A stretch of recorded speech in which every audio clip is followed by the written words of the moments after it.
Assalamualaikum warahmatullahi wabarakatuh. Salam silaturahmi untuk semuanya. Pada kesempatan ini kita akan mengulas sejarah 6 istana kepresidenan di Indonesia, yang kami rangkum dari berbagai sumber. Sebelum melanjutkan menonton video ini, jangan lupa subscribe Acim Channel, agar channel ini dapat berkembang. Terima kasih. Istana yang pertama yaitu, Istana Negara Jakarta.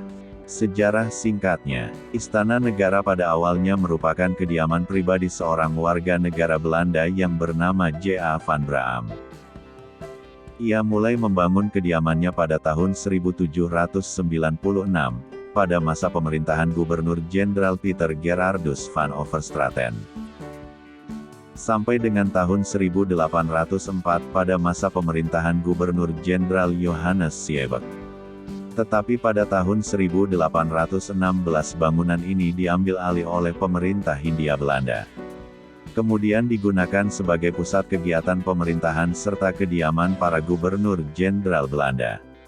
Oleh karena itu istana ini dijuluki Hotel Gubernur Jenderal. Pada awalnya, bangunan Istana Negara aslinya merupakan bangunan bertingkat 2. Pada tahun 1848, tingkat atasnya diruntuhkan, dan bagian depannya dibuat lebih lebar. Untuk menampilkan wajah yang lebih resmi sesuai dengan martabat pembesar yang menghuninya.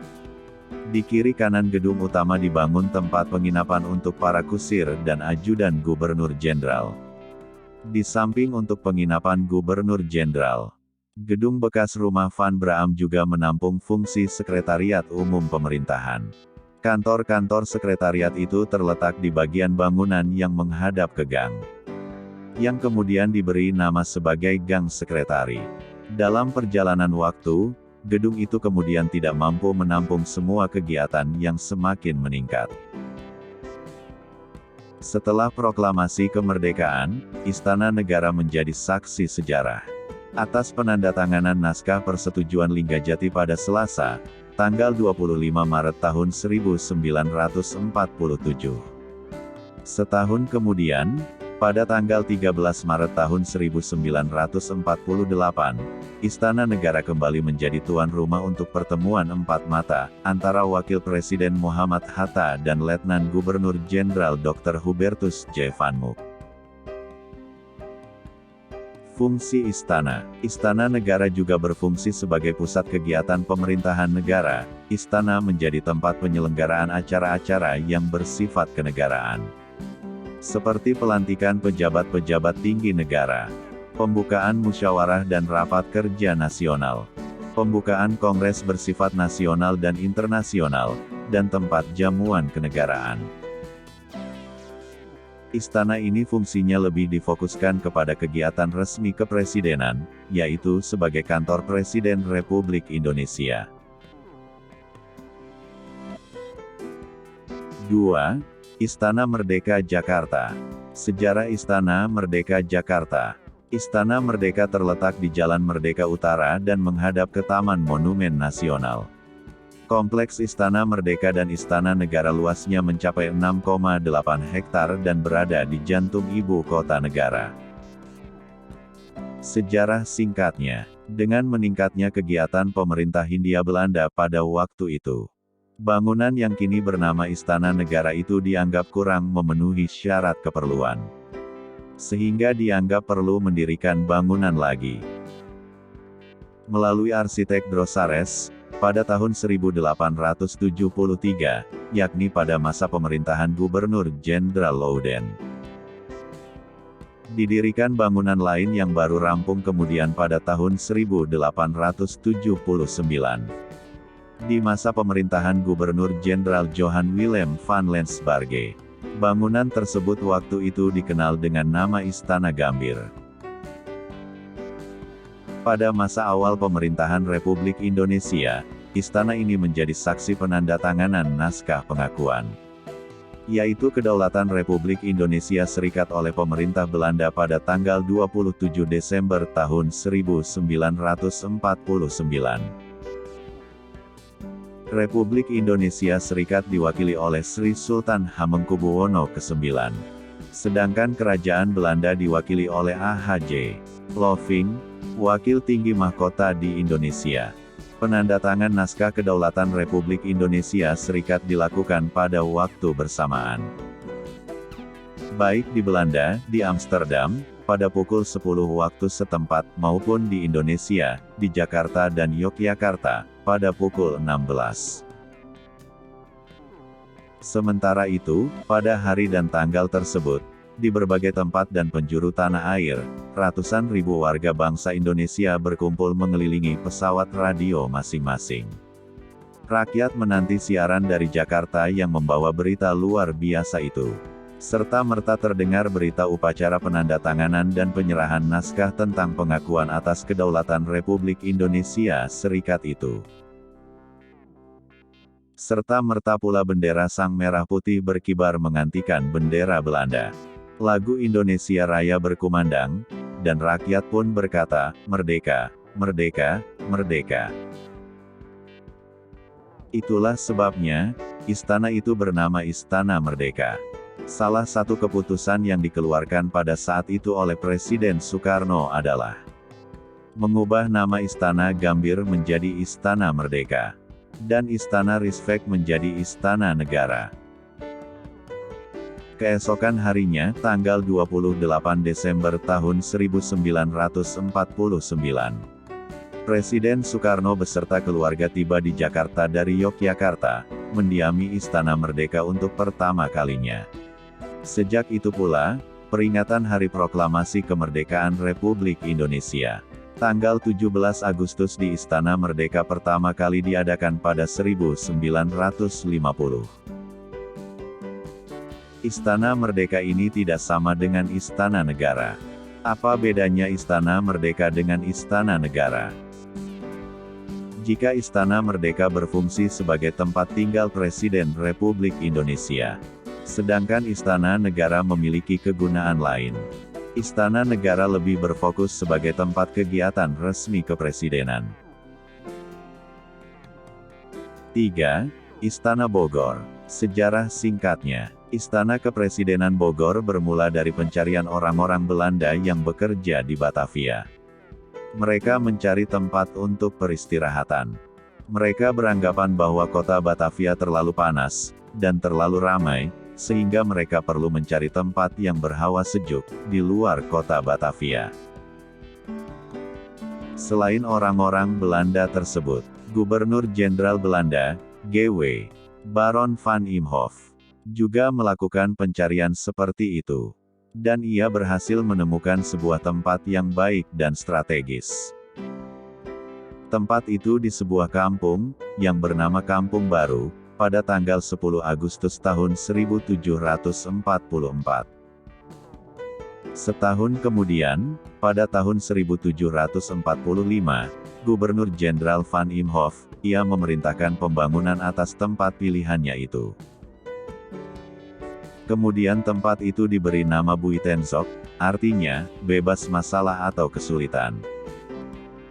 Penamaan Buitenzorg itu termasuk wilayah perkampungan di sekitarnya, yang kini dikenal sebagai Kota Bogor. Istana Kepresidenan Bogor mengalami rusak berat pada masa pemberontakan Perang Banten. Di bawah pimpinan Kiai Tapa dan Ratu Bagus Buang yang terjadi pada tahun-tahun 1750 sampai tahun 1754. Pasukan-pasukan Banten dengan gagah berani menyerang Kampung Baru dan membakarnya. Namun, pemberontakan itu berakhir dan mereka terpaksa harus tersingkir, bahkan perang tersebut mengakibatkan Kesultanan Banten menjadi rampasan kompeni. Berbagai upaya penyelesaian dan penyempurnaan atas istana terus dilakukan. Pada masa pemerintahan Gubernur Jenderal Albertus Jacob Duijmayer van Twist tahun 1851 sampai tahun 1856, bangunan lama yang terkena gempa dirubuhkan dan dibangun kembali menjadi bangunan baru satu tingkat dengan mengambil arsitektur Eropa abad IX. Selain itu, dibangun pula dua buah jembatan penghubung gedung induk dan gedung sayap kanan, serta sayap kiri yang dibuat dari kayu berbentuk lengkung. Penyelesaian bangunan Istana Bogor selesai pada masa kekuasaan Gubernur Jenderal Charles Ferdinand Pahut de Montager, tahun 1856 sampai tahun 1861. 9 tahun kemudian, pada tahun 1870, Istana Buitenzorg ditetapkan sebagai kediaman resmi para Gubernur Jenderal Belanda. Pada akhir Perang Dunia II, Indonesia menyatakan kemerdekaannya, dan Jepang bertekuk lutut kepada tentara sekutu. Sekitar 200 pemuda Indonesia yang tergabung dalam Barisan Keamanan Rakyat, menduduki Istana Buitenzorg seraya mengibarkan sang saka merah putih. Setelah masa kemerdekaan, Istana Kepresidenan Bogor mulai dipakai oleh pemerintah Indonesia. Pada bulan Januari tahun 1950. Sedikit demi sedikit istana ini mengalami perubahan. 4. Istana Cipanas Bogor. Istana Cipanas terletak di kaki Gunung Gede, yang berhawa sejuk. Sejak zaman kolonial Istana Cipanas sudah dijadikan tempat bagi para gubernur jenderal.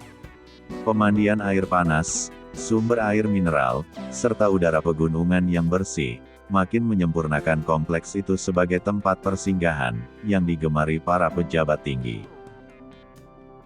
Pendiri Istana Cipanas adalah Gubernur Jenderal Gustav Willem Baron van Imhoff.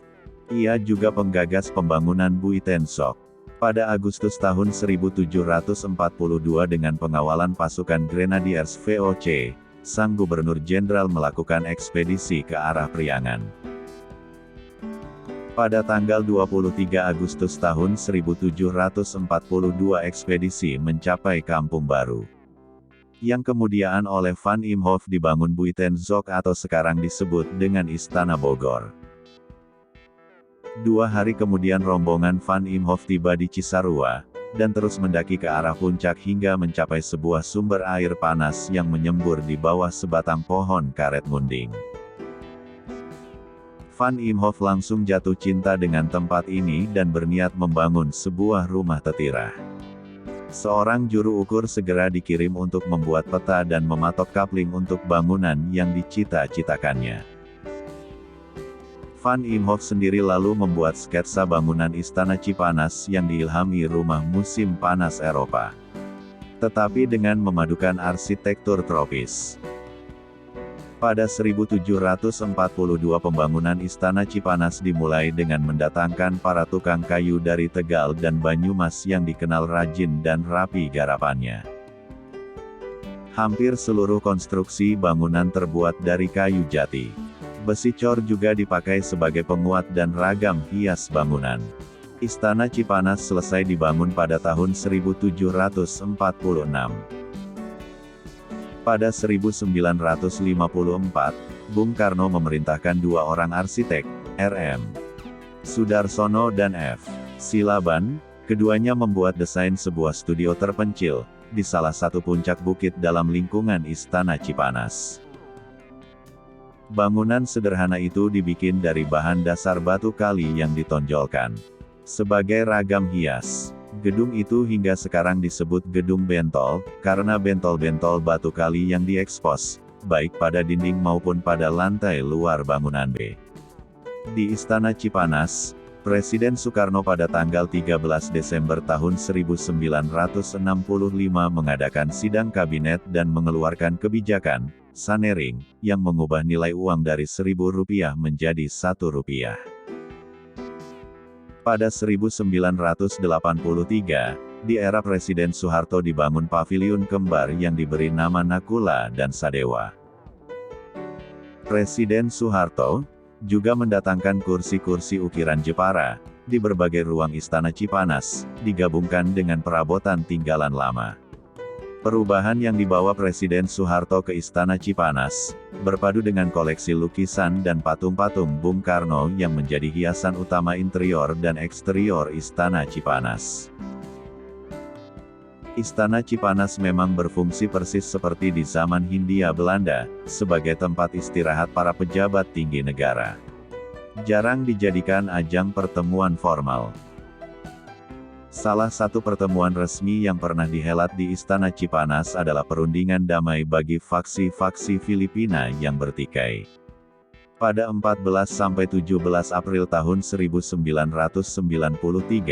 atas inisiatif Presiden Suharto, Menteri Luar Negeri Ali Alatas, memimpin perundingan antara pemerintah Filipina dan kelompok Moro National Liberation Front atau MOF.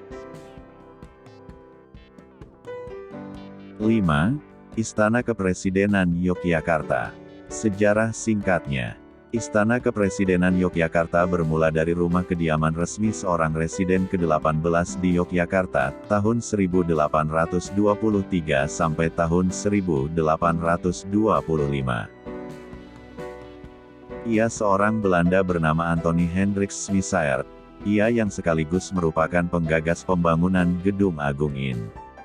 Gedung itu didirikan pada bulan Mei tahun 1824 di masa penjajahan Belanda, dengan arsiteknya bernama Appuyén. Dia ditunjuk oleh Gubernur Jenderal Hindia Belanda, untuk membangun gedung dengan gaya bangunan mengikuti arsitektur Eropa yang disesuaikan pada iklim tropis. Pecahnya Perang Diponegoro, tahun 1825 sampai tahun 1830 mengakibatkan pembangunan gedung ini tertunda. Pembangunan kembali dilanjutkan setelah perang itu usai, 1832. Pada tanggal 10 Juni tahun 1867, di Yogyakarta, terjadi musibah gempa bumi 2 kali pada hari yang sama. Salah satu akibatnya, tempat kediaman resmi residen Belanda itu runtuh. Rumah itu ambruk, bangunan baru pun lantas didirikan dan selesai pada tahun 1869. Bangunan inilah yang menjadi gedung induk kompleks Istana Kepresidenan Yogyakarta, yang sekarang disebut Gedung Negara. Selanjutnya riwayat Gedung Agung itu, menjadi sangat penting dan sangat berarti, tatkala pemerintahan Republik Indonesia berhijrah dari Jakarta ke Yogyakarta. Pada tanggal 6 Januari tahun 1946, Yogyakarta yang mendapat julukan Kota Gudeg, resmi menjadi ibu kota baru Republik Indonesia. Istana itu pun berubah menjadi Istana Kepresidenan, rumah kediaman Presiden Soekarno beserta keluarganya. Wakil Presiden Muhammad Hatta dan keluarga ketika itu tinggal di gedung yang sekarang ditempati Korem 072 Pamungkas, yang tidak jauh dari kompleks istana. Di istana ini pula pernah diselenggarakan pelantikan Jenderal Sudirman, sebagai Panglima Besar TNI, tanggal 3 Juni tahun 1947. Selain itu, selama 3 tahun 1946 sampai tahun 1949, gedung ini berfungsi sebagai tempat kediaman resmi Presiden pertama Republik Indonesia. 6. Istana Tampak Siring Bali. Sejarah Istana Tampak Siring Bali, berdiri atas prakarsa Presiden Soekarno, setelah Indonesia merdeka. Istana Tampak Siring adalah salah satu istana kepresidenan di Desa Tampak Siring, Kecamatan Tampak Siring, Kabupaten Gianyar, Bali. Istana Kepresidenan Tampak Siring berdiri di atas lahan sekitar 19 hektare, yang awalnya merupakan milik Kerajaan Gianyar. Namun disebutkan karena kecintaan Soekarno terhadap wilayah Tampak Siring, Raja Gianyar kemudian menyerahkan lahan tersebut kepada negara di tahun 1955. Tampak Siring sendiri berada dua kata bahasa Bali, yakni, tampak, yang artinya telapak, dan siring, yang berarti miring. Memang, lahan di kawasan tersebut memiliki lanskap bukit-bukit yang miring. Ditambah dengan lokasinya yang ada di atas perbukitan, hawa di sekitar lingkungan istana cukup sejuk, dan cenderung dingin meski di tengah musim kemarau. Rencana pembangunan istana di Tampak Siring kemudian dimulai tahun 1956, yang dipersiapkan oleh Jawatan Pekerjaan Umum, Arsitek RM. Sudarsono menjadi sosok yang merancang bangunan istana. Pembangunan dimulai sejak tahun 1957, dan menyelesaikan tahap pertamanya di tahun 1960, diikuti penyelesaian pembangunan tahap kedua di tahun 1963. Istana Kepresidenan Tampak Siring memiliki 4 bangunan utama, berupa wisma dan bangunan pendukung lainnya, yang difungsikan sebagai tempat peristirahatan presiden, beserta keluarga dan tempat menerima tamu-tamu negara. Adapun keempat bangunan utama yang dimaksud terdiri dari Wisma Merdeka, Wisma Yudhistira, Wisma Negara, dan Wisma Bima. Istana Kepresidenan Tampak Siring merupakan satu-satunya istana kepresidenan yang dibangun setelah kemerdekaan Indonesia. Pembangunannya dimulai tahun 1957 sampai dengan tahun 1960. Pemandangan alam di sekitar Istana Tampak Siring sangat indah. Di sebelah utara tampak Gunung Batur dan agak ke arah timur tampak Gunung Agung. Di atas tanah yang berbukit itulah berdiri bangunan-bangunan utama istana. Di sekeliling istana terhampar kawasan yang asri diselingi dengan perkampungan khas Bali serta persawahan berteras-teras yang seolah-olah dipahat di punggung-punggung bukit. Demikianlah sejarah ke-6 Istana Kepresidenan Indonesia. Terima kasih telah menonton video ini. Jangan lupa subscribe Acim Channel, agar channel ini dapat berkembang. Terima kasih.